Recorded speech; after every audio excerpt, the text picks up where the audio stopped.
Hola tribu, ¿cómo están? Estamos aquí en el podcast número 1. Estoy con Lu, mi socia de Tribu Mujer, y vamos a hacer algo padrísimo el día de hoy. Bueno, vamos a enseñar todo lo que es el hambre emocional. Es un tema que escogimos para inaugurar esta Tribu Mujer porque creemos que es un tema súper importante que pues padecemos también mucho las mujeres por algo en especial también que ahorita les vamos a contar. Pero bueno, queremos darles una embarradita de este tema que es muy grande. Pero bueno, poco a poco les vamos a ir dando cada vez más información. Claro que ¿Vale? sí, de hecho tan poco a poco que en este podcast yo creo que les vamos a poder dar como una buena radiografía de lo que trata el tema, pero para quienes quieran casi certificarse, ¿no? O sea, tener como mucha claridad de toda esta situación, lo que pueden hacer es acompañarnos a nuestro taller que va a ser presencial.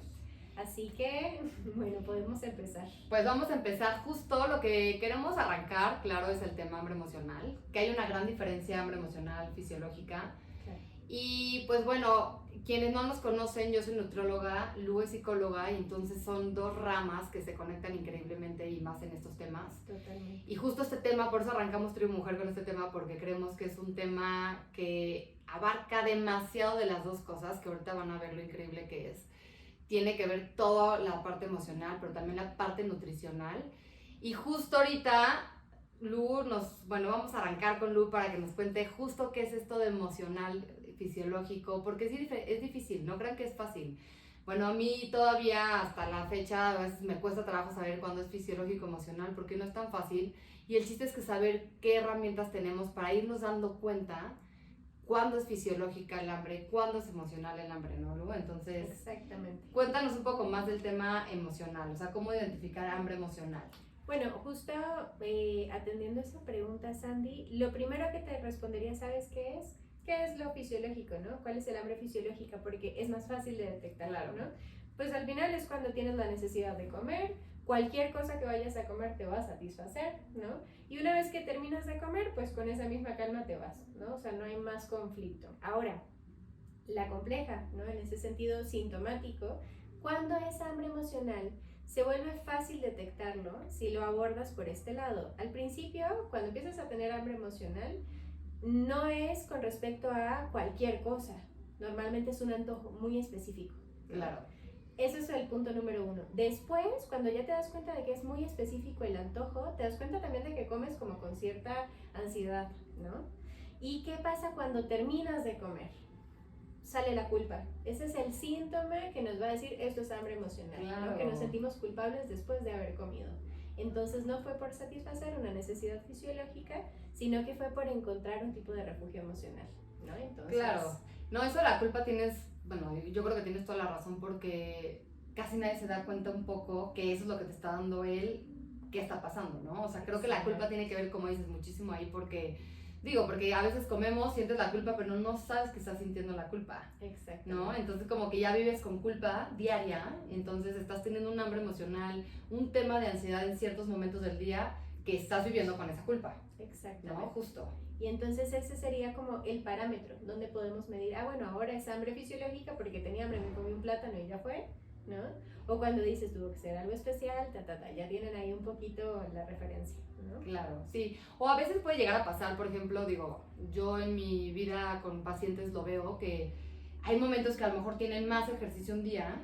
Claro. Y claro que puede dar más hambre, pero es un hambre diferente porque realmente es un hambre, sienten un hambre ahí fijo en un momento del día. Exacto. O a lo mejor lo hacen, no sé, 3 veces más ejercicio en la tarde y entonces en la noche sí llegan con más hambre, pero no existe la culpa, ¿no? O sea, realmente es como, oye, comí porque sí tenía hambre, ¿no? Pero nunca hubo la culpa o el paciente que sí es como, no me controlo en la tarde y al final ya no ceno porque me siento mejor, ¿no? También es un tema de culpa. Exacto. El compensar esa culpa, ¿no? Y que de hecho de ahí vienen los trastornos sí emocionales originalmente, ¿no? Porque es culpa, pero después los trastornos alimenticios, ¿no? Que se abordan desde lo nutricional, pero también tiene que tener este acompañamiento terapéutico. Claro. Y justo, Sandy, con todas estas asociaciones que vamos haciendo, ¿no? De puntos de convergencia, nutrición, psicología, ¿qué nos puedes ir platicando de un tema que sé que es muy importante y tú lo vas a poder abordar muy bien, lo de los neurotransmisores, ¿no? ¿Qué nos puedes ir platicando de todo eso? Es un tema, es tan padre y no es nuevo porque lleva, mucho tiempo estudiándose. De hecho, de los primeros neurotransmisores se descubrieron como en 1920 más o menos. pero es un tema que cada vez se va viendo más porque nos hemos dado cuenta que tenemos dos cerebros. O sea, tenemos, bueno, el cerebro y tenemos el intestino, que es el segundo cerebro. Me encanta. Hay un tema de, no nada más es el tema de los neurotransmisores, se generan en el intestino, hacen ahí la parte de bienestar a nivel emocional. No, hay un tema mucho más allá fisiológico. Okay. De hecho, entre las vellosidades y entre las capas del intestino, ahí se van generando sustancias que son los neurotransmisores, ahí hay conexiones que van generando información que por el nervio vago llegan al cerebro. Entonces lo que se está haciendo en el intestino llega a tu cerebro como información también. Entonces el hecho está, por ejemplo, de cuando estás nervioso a veces, que sientes nervios, que te duele la panza por nervios, que sientes literalmente la frase siento maripositas. Sí son sustancias que se están generando en todo el tema gastrointestinal, pero a nivel intestinal es lo más importante. ¿Sale? Entonces hay muchos neurotransmisores, hay unos muchos más enfocados a la parte del estado de ánimo, a la parte emocional, pero hay muchísimos, ¿no? Sí, claro. Digo, obviamente si nos habláramos de neurotransmisores, pues digo, sería un tema muy amplio, pero pues hay unos muy enfocados a estado de ánimo. Claro. Y, por ejemplo, tenemos la serotonina, que el 90% de la serotonina se genera en el intestino. ¡Wow! Es increíble. Y ese intestino, imagínense que tenemos un intestino dañado por estrés, por alimentación, por medicamentos, por alguna enfermedad, por medicamentos después de alguna enfermedad, a lo mejor crónicas, o enfermedades crónicas, o enfermedades autoinmunes, que son enfermedades que necesitas tratamientos a lo mejor toda tu vida.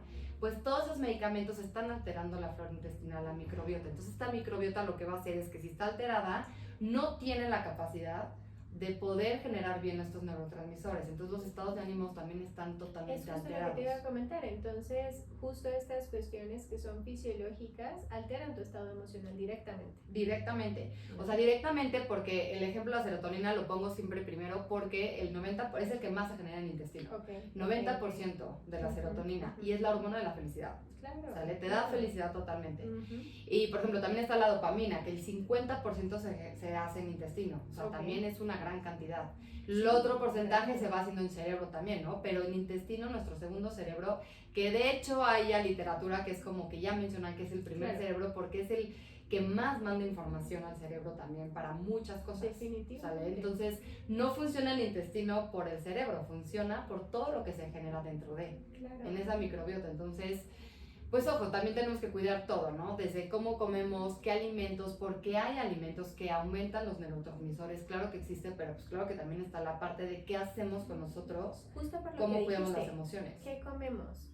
Habría que analizar cómo se nutre ese sujeto, pero lo nutricional atraviesa muchos elementos. Sí, literalmente, ¿no? Los alimentos de elección, pero todo lo demás, cómo se nutre de relaciones que le suman o que le restan, ¿no? ¿Qué tan autodestructiva es esta persona o constructiva? ¿No? Claro. Entonces, al final nos nutrimos de muchas cosas, también a nivel energético, ¿no? Eso ya nos lo podrá platicar un especialista en eso, ¿no? En más lo esotérico, lo metafísico, ¿no? Pero al final, siempre te he dicho lo mismo, somos un cuerpo, ¿no?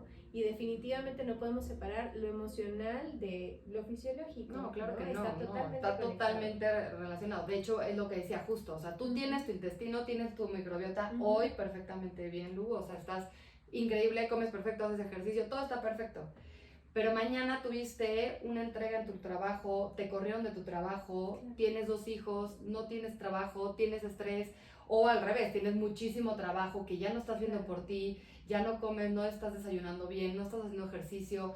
Todo eso altera tu flora de un día a otro. Exactamente. ¿Sale? Ahí es donde podemos hablar también de los neurotransmisores, pero desde lo conductual, ¿no? Exactamente. Porque justo, si es innegable, ¿no? Lo que estás diciendo, pero eso se le suma también, que hay muchas cosas de las que hacemos a través de nuestras conductas, nuestras elecciones, nuestra manera de establecer la rutina, ¿no? Que incide en la producción de los neurotransmisores, ¿no? O sea, puedes elevar, por ejemplo, GABA, que tiene que ver con tu tranquilidad, si es que estás muy estresado, con ciertas prácticas, ¿no? Unas muy específicas. Puedes elevar también niveles de serotonina a través de otras conductas, ¿no? Entonces, mezclando, ¿no? Un tema con el otro, nos encontramos con la fórmula para entonces saber cómo ir regulando tus necesidades. Exactamente. O de hecho también hay veces que tienes algunos neurotransmisores que son hay algunos que como que inhiben, o sea, bajan, te dan tranquilidad, y unos que dan energía, dan, por ejemplo, la adrenalina, Claro, ¿no? claro. Entonces, hay veces que tienes tanta adrenalina constante que son personas, por ejemplo, que ya no se pueden tranquilizar, Claro. ¿no? Que tienen un día libre y ya no saben qué hacer con ellos mismos. Claro, tengo Y no es pacientes hiperactividad que me han como dicho, tal, o sea, es un no, tema no. también de un neurotransmisor que no has podido Sí. regular porque lo traes al tope por un tema de estrés también. Exactamente. O por un tema de exceso de café, por ejemplo, también se ha dado. O sea, también hay neurotransmisores que les ayuda el café y Pero algunos ahí que les hay afecta. dos temas, ¿no? Por ejemplo, lo del café, ¿no? La persona que elige tomar café tiene dos situaciones. Una, evidentemente, tiene una alteración a nivel segundo cerebro, primer cerebro. ¿Cuál será primero, Sandy? Híjole, te digo que ya está luchando, ¿cuál es primero? Ok. Porque uno manda y todo lo que sea, pero pues al final el que también manda al 100 es la parte intestinal, porque tiene que ver con lo que estás pensando. O sea, todos los pensamientos que tienes en mente, tu forma de pensar, tu forma de reaccionar, viene del intestino, por estos neurotransmisores. Entonces, si tú tienes todos bajos, porque pues por tu alimentación, por estrés, porque a lo mejor la parte emocional, tu ambiente es un ambiente muy tóxico, que al final eso también te baja neurotransmisores. Todo eso, al final entonces estás mandando mala información a tu cerebro, o sea, estás mandando información de, o sea, ansiedad, depresión, entonces ahí tu cerebro está totalmente bajo, ¿no? Y es que justo es lo que te iba a mencionar, ¿no? La persona que elige la bebida del café está haciendo una asociación de refugio emocional, ¿no? Con respecto al, este es mi estado emocional, ¿no? Porque tengo esta situación de neurotransmisores y entonces la refuerzo, ¿no? Eligiendo y trayendo otra vez como un reforzamiento, ¿no? Para esta cronicidad que yo estoy viviendo, ¿no?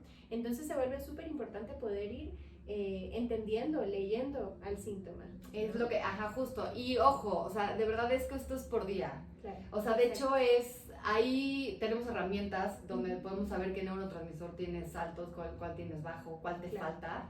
Y va cambiando de un día a otro. O sea, de hecho lo decimos, a ver, ¿cómo estás hoy? Contestas. Estas son unos cuestionarios que hacemos especiales. Contestas esto para saber cómo está ese neurotransmisor. Claro. Pero es el momento en el que, o sea, que estás viviendo en ese momento que contestas, porque va cambiando todo de día a día. Claro que vas, obviamente no es de un día a otro que, pues, comes algo y se va a elevar el neurotransmisor, no. Obviamente todo se va haciendo, pues, poco a poco, porque tienes que cambiar muchas cosas, no nada más la alimentación. Pero, pues, sí es un poco el día que estás viviendo, porque sí puede cambiar muy fácil los neurotransmisores, ¿no? O sea, hasta como siendo mujeres, cambia hasta en el momento del mes en el que estemos. Claro, totalmente. Ok, y justo el tema de la elección del alimento es bien interesante porque, por ejemplo, algo platicábamos hace rato de el tema de la baja en la producción de la serotonina, ¿no? Por ejemplo, cuando estás en este ciclo menstrual, ¿no? Lo cual te lleva entonces a refugiarte en cierto tipo de alimentos, pero más por una necesidad fisiológica. Ahí exactamente, ¿no? Te estás tratando de conectar a algo que te va a equilibrar, ¿no? Esa descompensación. Pero, ¿qué haces a nivel conductual como un tema preventivo ante esa cuestión, ¿no? Porque no se trata nada más de condicionarnos a la naturaleza, también es saber a través del razonamiento, entonces, ¿qué más podemos hacer? ¿Qué hacer? Para mejorarnos o echarnos una manita al yo del futuro, ¿no? Claro. Sí, hay una alteración fisiológica ahí, que justo ahorita me acordé de una paciente que justo cuando va a tener así su ciclo menstrual es como, va a llegar el monstruo, ¿no? Wow. Y claro, o sea, sí, porque sí hay un tema que, pues sí hay neurotransmisores afectados, ¿no? Bueno, o sea, y no en vano, sí cambian. Por algo existe en el DSM-5, que es el Manual de Criterios Diagnósticos en Psicología, el trastorno del síndrome premenstrual. Claro. Es un trastorno como tal. Exactamente. ¿No? Hay quien lo puede vivir de mejor manera si trabaja o ya tiene un buen establecimiento conductual, ¿no? Y si no lo tiene, reitero, se trabaja, ¿no? Es que justo es eso. O sea, toda mujer vamos a tener eso. O sea, no hay ninguna mujer, porque esto es fisiológico. Hay un tema fisiológico, que hay una baja en neurotransmisores, claro, sí. Y específicamente de algunos, claro. Pero hay que saber cómo. Exactamente. ¿Sale? O sea, hay que saber cómo, qué hacer, cómo prevenirlo, y en ese cómo manejarlo. Justo la información es valiosísima, pero creo que una de las lecturas más importantes que podemos hacer es a través de nuestra historia, porque para poder integrar elementos o dispositivos que nos funcionan, tenemos que revisar precisamente de qué contexto partimos, ¿no? ¿Qué tan fácil nos es poder integrar cosas que sean favorables para nosotras mismas? ¿O qué tanta dificultad tenemos para gestionarlo? Tal vez tenemos historias complejas que no nos permiten poner en marcha estos dispositivos que están ahí, ¿no? Y entonces hay que trabajar esta cuestión primero para después entonces poder... Claro, ¿no? Y todos somos diferentes. Exactamente. O sea, todos tenemos historias diferentes, todos tenemos cuerpos diferentes, todos tenemos metabolismos diferentes. Exacto. Claro. O sea, aunque haya fórmulas, hay metabolismos diferentes. Entonces sí creo que es un tema personal y tratable. Claro. O sea, todo es conductual, todo es nutricional, todo es personal, ¿no? Exacto. Justo. Definitivamente entendiendo nuestra historia, ¿no? Y entonces trayendo este tipo de herramientas, definitivamente podemos construir una versión mejor de nosotras mismas, ¿no? Podemos vivir mucho mejor con la estructura que tenemos. Y de hecho, siendo muy clara, ese es uno de los objetivos que puedes conseguir a través de cualquier acompañamiento terapéutico. No se trata en realidad de cambiarte, ¿no? De que seas una nueva persona o de que seas ese ideal que tienes en mente. Se trata de que vivas mucho mejor con tus propias condiciones, con tu historia, con tus marcas, ¿no? Con tu forma de procesar neurotransmisores, N, ¿no? Exactamente, exactamente. Sí, siempre es como, yo creo que es como una idea de ve aterrizando, ¿no? O sea, ve aterrizando lo que eres, ve aterrizando lo que viviste, ve aterrizando, exactamente. Porque no podemos cambiarlo de un día a otro uno, o sea, es irlo trabajando y no nos podemos comparar con otra persona, ¿no? Esta persona le sirvió esto y porque yo no, porque claro que cada quien tiene una historia diferente. No sé si tú pienses lo mismo en ese sentido, Sandy, pero una de las peores cosas que podemos hacer como personas es creer que hay alguien que tiene una fórmula resuelta. Claro. ¿No? La mamá perfecta, la que tiene la vida perfecta, el cuerpo perfecto. No, claro que de verdad, no, eso hace muchísimo daño. Es entender que cada uno está lidiando con su propia historia, que está tratando de construirse mejor y está haciendo lo mejor que puede. Claro, totalmente, 100%, sí. Humanizarnos, o sea, exactamente, ¿no? Exactamente. Y pues saber que somos únicos, ¿no? Definitivamente. Al final somos únicos. Y aprovechar la riqueza de esa cuestión, ¿no? Al final solamente puedes construir en tu propio terreno, ¿no? Así que tienes que aprender a conocerlo para después poder amarlo. ¿No? Claro. Literalmente. No, aparte está, bueno, yo como que ya lo veo de un punto que digo, pues qué cool que puedes hacer lo que quieras contigo, ¿no? O sea, tú puedes cambiar todo lo que quieras en ti, puedes cambiar tu genética, literalmente cambias tus genes. Se activan y desactivan tus genes de acuerdo a lo que tú haces, o sea, todo lo que hagas, digo, esta parte tiene que ver con ese tema que es otro tema, pero justo es eso, cambiamos nuestra genética, cambiamos nuestra forma de ser, cambiamos todo lo que queramos, ¿no? Exactamente. Entonces, pues bueno, somos únicos. Y bueno, pero algo que también quería comentar, que no quiero que se me vaya de este podcast, es el tema de la serotonina, que ahorita la traigo muy clavada. Okay. Por ejemplo, yo le veo una parte, porque digo, yo lo veo muy nutricional, mi tema, como que yo siempre me enfoco a nivel muy nutricional, que es, por ejemplo, cuando tienes una serotonina baja, que es felicidad, que te da también toda esa parte como de hasta un poco de placer, igual que la dopamina, es el tema que te dan antojos todo dulce, ¿no? O sea, mucho harinas, panes, galletas, todo esto. Yo también veo una parte curva de glucosa, ¿no? O sea, es como, claro, te falta serotonina, entonces estamos así y de repente nos baja la glucosa porque comemos muchísima azúcar, baja, y todos estos son picos de glucosa que nos van afectando también en todo lo demás, ¿no? Claro. Entonces tú, por ejemplo, ¿cómo lo ves a nivel psicológico? O sea, ¿hay algo que como que nos afecte también a nivel psicológico, emocional, el estar haciendo curvas de glucosa como tal, tratando de tener serotonina? Fíjate que el síntoma en psicología se ve mucho como, cuando es clínica de la psicosomatía, se ve a través del cuerpo hablante. Okay. Entonces, ese tema tiene el nombre de agotamiento del ego, ¿no? Se le conoce así, y hace referencia a que todos tenemos una energía psíquica disponible, ¿no? Es decir, el primer intento con el que tú tratas de abordar una dieta por tratamiento de siempre me refugio en alimentos dulces, ¿no? Y como es algo crónico, quiero resolverlo. Bueno, la primera vez que tú lo haces, vas con mucha energía psíquica disponible, pero hay un agotamiento crónico, ¿no? Porque ¿qué pasa si fracasas en ese intento? No se resuelve el conflicto. Dieta 2, 3, 5, 8, ¿no? Hay un agotamiento progresivo, ¿no? Lo cual te impide poder resolver el problema. Claro. ¿No? Y de hecho también hay otra explicación que me parece muy interesante, que tiene que ver como, vamos a ponerle de esta manera, como un termómetro que nos ayuda a medir en psicología la cronicidad que hay en una adicción, ¿no? Esto se puede utilizar para drogas, también para las adicciones a las redes sociales, ¿no? Y también podemos ser adictos a un alimento. Por ejemplo, el azúcar, pues al final es súper adictiva a nivel cerebral. Exacto, justo lo que hablabas de la curva de glucosa. Yo la entiendo mucho de esta manera, si bien no estudié nutrición, estudié psicología, lo relaciono mucho con esta gráfica, porque haz de cuenta, Sandy, que supongamos que del 1 al 10 en una escala, tú siempre estás posicionado en tu estado emocional en un 7, ¿no? Entonces te refugias en el azúcar, que es precisamente adictiva. Y entonces, boom, del 7 al 10, ¿no? Te sientes súper bien. Pero ¿qué pasa? Hay un tipo de efecto rebote. Entonces en el rebote, justo cuando baja esta curva de glucosa, del 10 no vas a regresar al 7. Ese es el problema, ¿no? Vas, pero un 6, ¿no? Bajaste tu nivel de bienestar. Y entonces vuelves a refugiarte en el mismo alimento emocional, en el mismo alimento que tiene que ver con el refugio emocional, ¿no? Y del 6 vas a tratar de buscar el 10, pero ya no lo vas a conseguir otra vez. Del 6 vas a llegar a un 9 y así progresivamente. Del 5 vas a llegar a un 8 y eso está hablando de un deterioro de tu bienestar en términos de salud, ¿no? Y digo, aparte ahí es la parte emocional y también ahí ya, pero o sea, ese tema de que estás haciendo curvas de glucosa, te van deteriorando una parte nutricional también de salud, ¿no? O sea, en todo sentido, ¿no? Tanto de peso, que puedes empezar a tener ya una obesidad, que esa obesidad te relaciona con la diabetes, o sea, ya esto es a futuro, pero claro, ¿no? O sea, esta parte emocional de estar en lucha, como de pues, agotamiento de ego, como dices, de esta gráfica, de estar rebotando, o sea, al final, claro que también tiene un tema, pues repercute en todo, ¿no? O sea, en la parte obviamente emocional, pero también en la parte nutricional y de salud, ¿no? Excelente, Sandy. Pues justo yo creo que lo que podemos ir estableciendo a manera de asociación, ¿no? Como para ir concluyendo el tema, tiene que ver con una fórmula que establecimos para el taller de hambre emocional. Se las voy a leer, que acá la tenemos. La primera parte de la fórmula dice así: selección de alimento como refugio emocional, ¿no?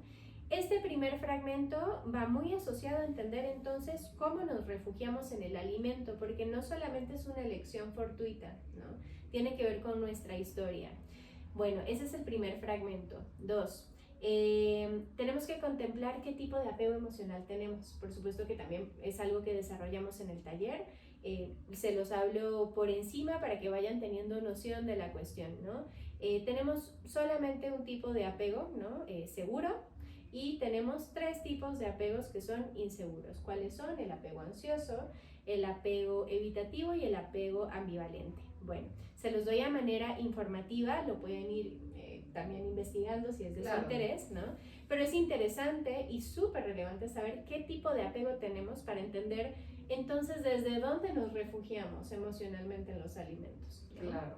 Y por último y no menos importante, entender y ir asociando la función de los neurotransmisores, ¿no? Claro. Y entonces poder compaginar toda esta información a través de la lectura de nuestra historia y del síntoma que podemos ver a través de lo fisiológico y de lo emocional, es lo que nos lleva a tener la preciosa posibilidad de hacer con el síntoma, de aprender a hacer con la situación que tenemos, ¿no? Poder establecer nuevos mecanismos.